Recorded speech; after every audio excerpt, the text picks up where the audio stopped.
Howard midfielder Ryan Mannion is here to break down this postseason rematch. The winner advances to the Region 20 Championship and is all but guaranteed a spot in the national tournament. Dragons won the regular season meeting at Anne Arundel. The Pioneers went up 4-0 early, scoring in transition and off rebounds. Howard responded with a 5-goal run and clinched the 2 seed with the come-from-behind win. Howard has won 4 straight. They entered the game ranked 7th in the nation. Ryan, describe your team's mentality.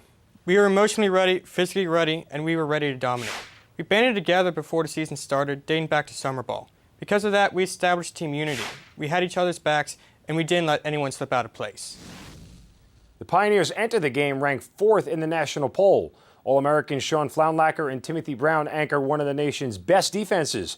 Anne Arundel has held 13 opponents to single digits this season. Ryan, what do you expect to see on defense from Anne Arundel? They're physical on ball, they slide very well, and their goalie, Michael Brennan, is a brick wall. Brennan's going to force us to hit the corners. The winner moves on to the Region 20 Championship and all but locks up a ticket to Nationals. Let's go to the Dragons' lair. First quarter, Hunter Centrone takes on the short stick, goes to goal line extended, backs up and buries it high. Anne Arundel on the board.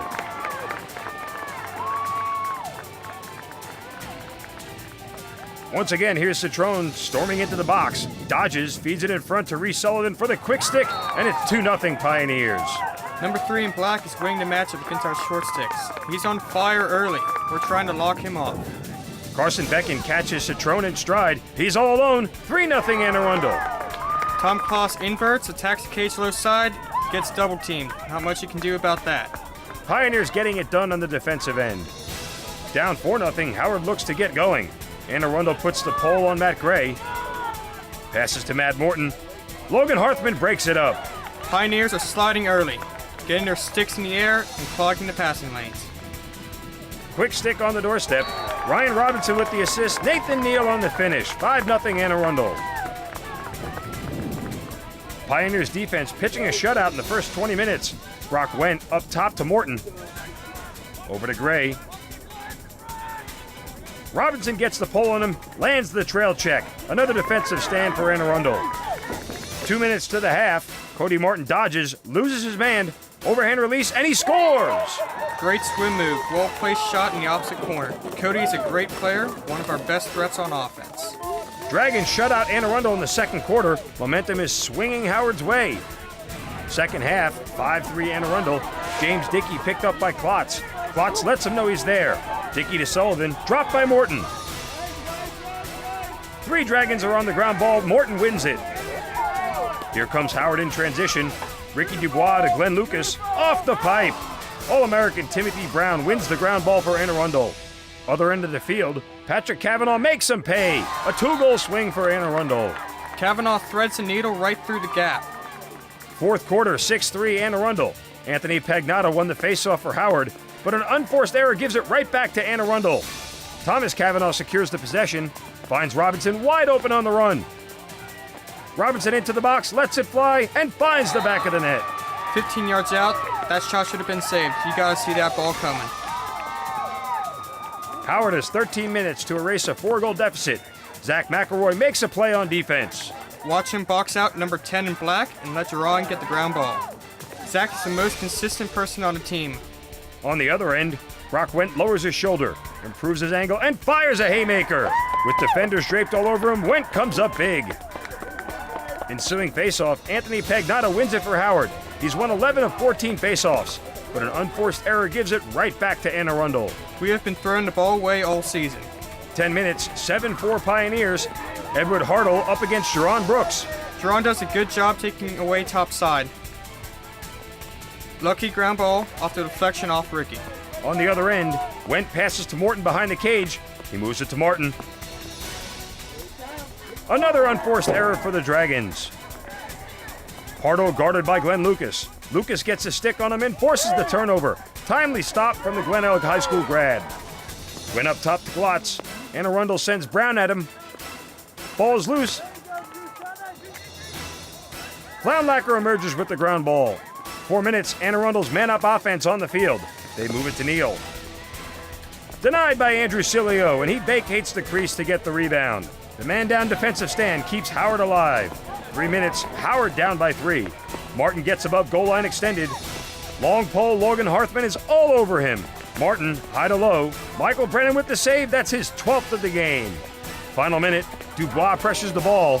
Citrone gets to the middle of the field. Takes the shot. Stick save made by Cilio. Dubois wins the ground ball. Excellent deep ball to Morton.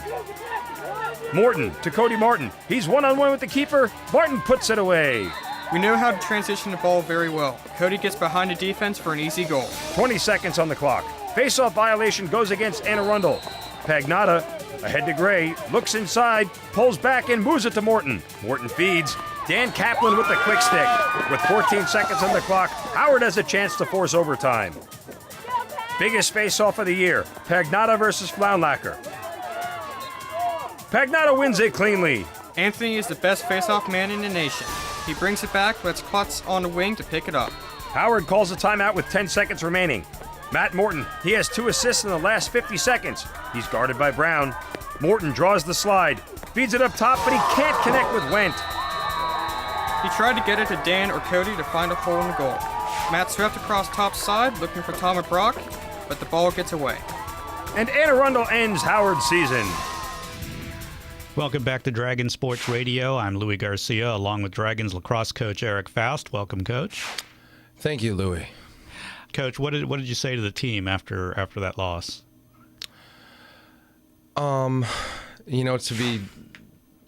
To be honest, I don't remember what I said to him exactly. I certainly know how I was feeling, and I think I'm pretty certain of how most of the players were feeling. You know, the tough thing about that game was it wasn't lack of effort as to why we lost. The team played well for the majority of the game. We actually held Anne Arundel scoreless for 34 minutes straight. We just we started very slow and went down 5-0 in the first quarter. And anytime you do that against a team like Anne Arundel, a quality, well-coached opponent, it's really hard to dig yourself out. And the guys battled back. There was a minute, maybe 10 seconds left, and we were down 7-4. And we scored 2 goals, got the ball back at about 15 seconds left. I called timeout, and we set up a play, and everything worked right until the last couple seconds when we didn't execute. And unfortunately, we lost that ball game, and unfortunately, it was the end of our season. There wasn't anything I could say to sugarcoat anything to the guys. I think everybody understood the finality of everything, and I was pretty, it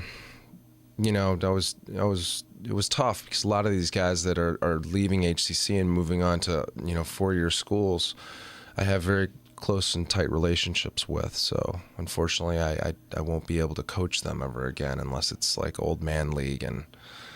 I'm coaching them when they're adults, which won't happen. But when they're in their 40s. Yeah, that'll be my 60s. They're all wheeling around. Yeah.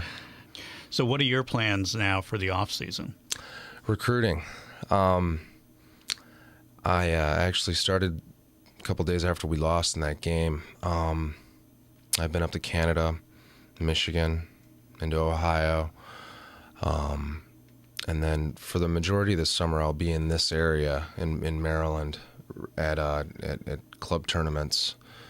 And I'll probably go back up to Canada a couple times because my hometown's in Detroit, or right outside of Detroit, and Windsor's, a 40-minute drive. So, I think it's important for me to build relationships, in areas outside of Maryland, because not a lot of lacrosse players know that opportunities like this exist. So all in all, it's your first year as head coach here at HCC. What do you think? I'm ecstatic. I'm very, very happy here. I think it's just such an honor to be given this opportunity to coach these young men.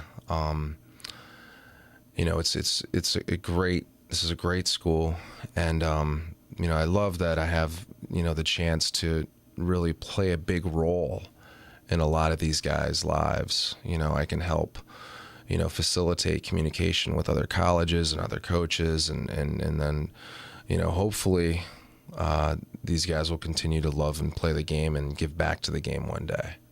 And that's honestly what my goal is as a coach. It's not necessarily wins and losses; those are nice, but the wins will come. The wins will come with my system I believe in, and so I'm really, really happy here. I feel very fortunate, very lucky to have this position, and I really want to build a national power here at HCC. Well, Coach, thanks again for coming in. I wish you luck in recruiting this summer, and let's touch bases again in the fall. Thank you, Louis. Thanks a lot. Coach Eric Faust, thank you for joining us.